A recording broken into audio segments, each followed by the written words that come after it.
मैयानि जाथायखौ लानानै दिनै जेरैबायदि फिनजाथाय जाबाय थादों, दा आङो बे समाव खावलायनो लुबैदों गासैखौबो रायजो राजाफोरखौ जे मैया जि जाथाय जादोंमोन बेयो सोंखारिथाव आरो निन्दा खालामथाव जाथाय बियो।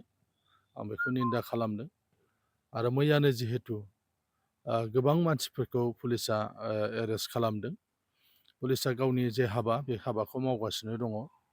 दा बेनिखायनो आङो दिनै बे समाव खावलायनो लुबैदों गासै रायजो राजाफोरखौ, जोंनि ओनसोलफ्राव जिहेथु आगोलफोर बायदिसिना रोखोमनि जाथायफोर जानानै थांबाय आरो बेबायदि जाथायजों जोंहा गोबां खहा जाबाय।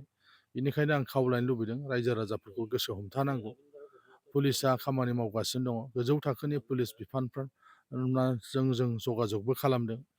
आसामनि मानगोनां गिबि मन्थ्रि बिथाङाबो खौरां लाहरगासिनो दङ। गासिबो जाथायफोरखौ मोजाङै नोजोर होगासिनो दङ आरो सोर लोब्बा दङ बेखौ नागिरगासिनो दं। बिनि बायदि समाव आङो रायजो राजाफोरखौ खावलायनो लुबैदों रायजो राजाफोरा जाहाथे आयेनखौ जेन आखायाव लाया आरो बेबायदि माने फिन जाथायफोरखौ खालामा, आं बेखौ खावलायनो लुबैदों। मोननैबो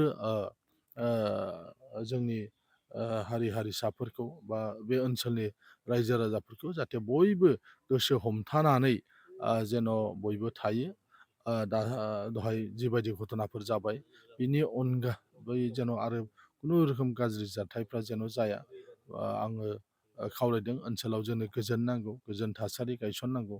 ओनसोलनि बे ओनसोलनि रायजो राजाफोरखौ आङो खावलायहरदों जाहाथे जोंनि बे ओनसोलाव गोजोना जेन' माब्लाबाबो माने सिफाय जाया। बयखौबो आं नोंथांमोननि बे चेनेलनि गेजेरजों खावलायहरदों।